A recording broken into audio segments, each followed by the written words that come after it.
اتنے صبح آ گئی ہے، جو بھی اوپر راکھ آ جائے نا اس کے باوجود نیچے انگارہ ہوتا ہے، وہ ایمان جل رہا ہوتا ہے. تو اسی لیے اس اوپر کی راکھ کو ہٹاؤ اور رسول اللہ کے وفادار بنے گا نا انشاءاللہ.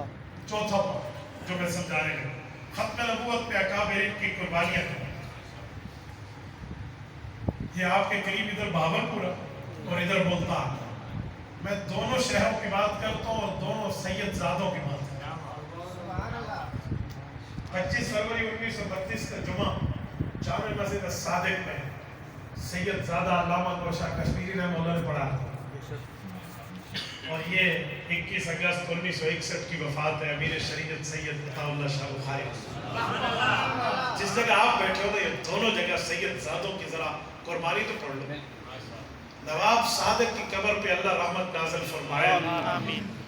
وہ گئے تھے ڈھابیل مولانا انور شاہ کشمیری کے پاس کہ یہ احمد پور کی عدالت نے تو قادیانیوں کے حق میں فیصلہ دے دیا، مولانا علی بخش کی بیٹی غلام عائشہ عبدالرزاق قادیانی کو دے دی، پر مولانا علی بخش اپنی بیٹی کسی بے ایمان کو نہیں دینا چاہتا، تو ہم نے بہاولپور کی بڑی عدالت میں کیس کیا ہے. تو قادیانی اپنے مناظر لائے، اپنے مولوی رہے، اللہ دیتا جیسا بدنام زمانہ مناظر آ گیا، اور اس کے مقابلے کے لیے ہمارے وکیل آگے نہیں چل سکتے. تو سب نے کہا کہ بندہ چلے گا تو وہ مولانا انور شاہ کشمیری. جو داڑھی پہ ہاتھ رکھا کہا آپ سادات میں آپ کو آپ کے نانے کا واسطہ حضور کی ختم نبوت کے تحفظ کے لیے آ جائے. بیماری کے عالم میں مولانا انور شاہ کشمیری آئے، بیماری کے عالم، اور یہاں عدالت میں آ کے کھڑے ہوئے. یہ حضرت کشمیری کا آخری سفر ہے زندگی، اس کے بعد گئے تو فوت ہو گئے. یہاں جج کے سامنے ٹھہرے اور وہ اللہ دیتا مناظر آیا، پورے وکلا کی ٹیم کے ساتھ آیا قادیان. ادھر مسلمان وکلا بھی تھے، نواب صاحب بھی اس کی قیادت فرما رہے تھے. ختم نبوت کے دلائل دیتے دیتے اس بے ایمان نے جھوٹا حوالہ پیش کیا. اس نے دیکھا ہے نا کہ انور شاہ کشمیری کی کتابوں میں مسلم الثبوت کی شرح فوات اور محمود نہیں ہے، یہ کتاب اس کے پاس نہیں ہے.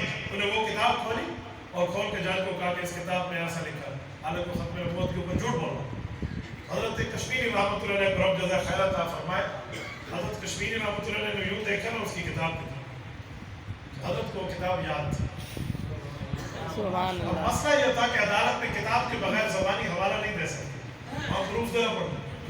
لیکن حضرت نے جرأت فرما کر اور اللہ کی رحمت پہ امید رکھ کے فرمایا کہ جج صاحب اس کتاب میں یہ حوالہ نہیں، جھوٹ. جج نے کہا آپ کیسے کہتے ہو، آپ کے پاس تو کتاب بھی نہیں. علامہ انور شاہ نے کہا کہ میں نے 30 سال پہلے اس کتاب کو پڑھا تھا. کتنے سال پہلے؟ 30 سال.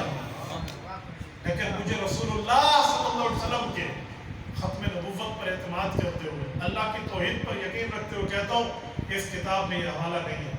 یہ دکھا دے اگر اس کتاب سے حوالہ، انور شاہ اپنی موت لکھ دے گا، مجھے پھانسی پہ چھوڑا. جب یہ بات ہے کہ مسلمان مغل اٹھ پڑے، انہیں مرزائیوں کا حوالہ لکھا، بندے اپنی موت آگ دیتی ہے، کہتے گل بھی ختم ہے، آگے تو بات بھی نہیں چلے گی. بسم اللہ.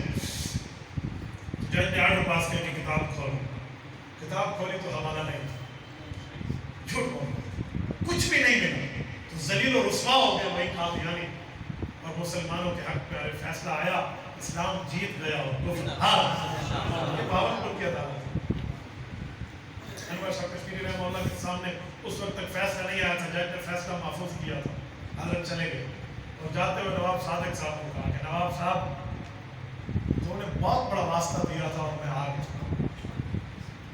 اب میں جا رہا ہوں، زندہ رہا تو فیصلے والے دن خود ہوں، اور اگر فوت ہو گیا تو میری قبر پہ فیصلہ سنانا. مجھے یقین ہے حضور کی ختم نبوت جیت جائے. اور وہ جیتی. 1934 کے فیصلے میں جیت گئی اور قادیانی سے بچی کے نکاح کو فسخ کر دیا. تو میرے دوستو، یہ ہمارے اکابرین کی قربانی. اور نواب صاحب نے قبر پہ جا کے فیصلہ سنانا تھا. اور ادھر امیر شریعت سید عطا اللہ شاہ بخاری. یار کون شخص ہوگا جو ان کے کردار سے واقف تھا؟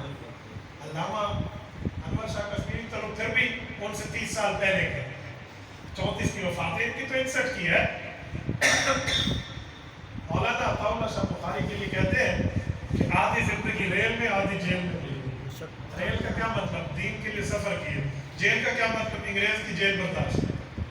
اچھا کتنی تحریک چلی آپ کو پتہ ہے ختم نبوت کی؟ ہاں کتنے بندے متاثر ہوئے؟ 10 لاکھ آدمی گھر سے بے گھر ہوا، 1 لاکھ زخمی ہوا اور 10,000 نوجوان شہید ہوئے۔ 10,000 بندہ حضرت، یہ جامع مسجد وزیر خان سے جلوس نکلا تھا لاہور سے، ہاں کہتے ہیں نالیوں میں مسلمانوں کا خون یوں چل رہا تھا جیسے پانی چلتا ہے۔